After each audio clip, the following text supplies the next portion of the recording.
Welcome back to the Bass Gear Magazine YouTube channel. I'm Lily Mitchell. You may also know me as Callie Lil, and I'm so excited to bring you a first look at the Sterling by Music Man Joe Dart Artist Series bass.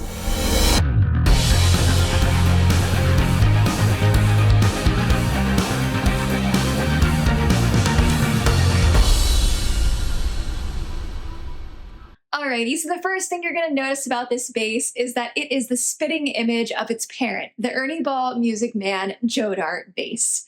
How special. A whole generation of players now has the chance to own their own Joe Dart bass at a really affordable price, only $399 US, and an instrument that is staying completely true to that original design that came from Jack Stratton in Joe Dart of Vulfpeck.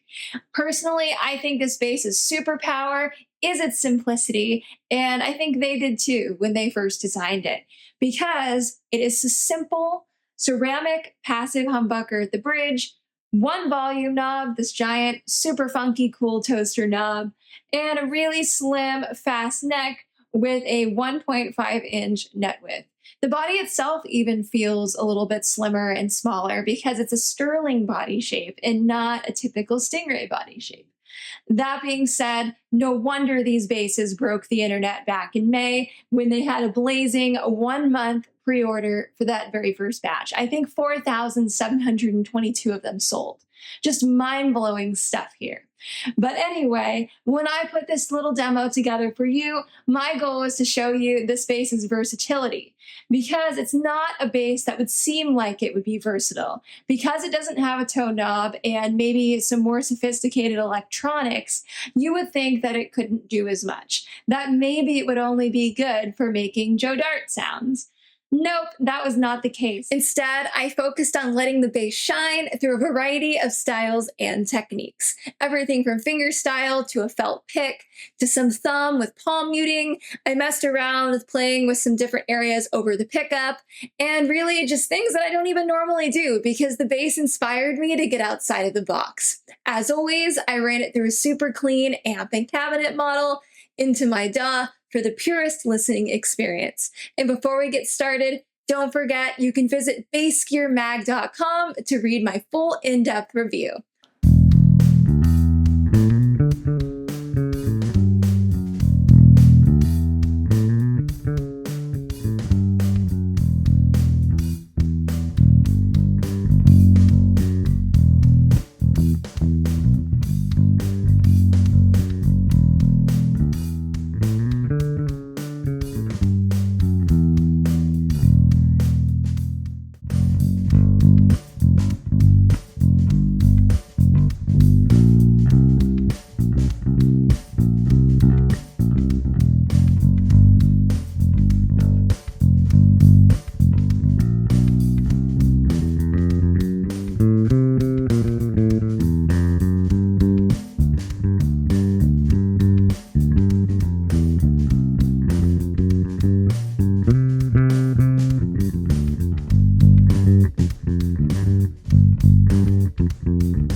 Now that you've had the chance to listen, I want to unpack my playing experience. Thanks to the thinner neck profile and the slimmer sterling-shaped body, this bass was indeed super fast and it can do all the funky stuff, but any type of music that's going to require extra speed and dexterity could benefit from having a bass like this. You're going to be able to fly around this thing, and I do think the Flatwounds also help.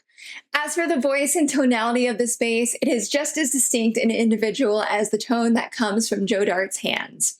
I feel that the all-maple construction and the ceramic passive humbucker really give it that extra, warmth and classic tone combined with some Stingray vibes. So you get something brand new that doesn't sound just like it's meant for only one genre, although it does do the one thing really, really well. It does that Vulfpeck sound, but you could also easily transcend genres with it. And factory setup straight out of the box was perfect. It has a nice medium to low action, which suited the fresh Flatwound set of strings really well. It's funny because I actually play with rounds nearly 100% of the time, but even I found that flats are truly right at home on this instrument.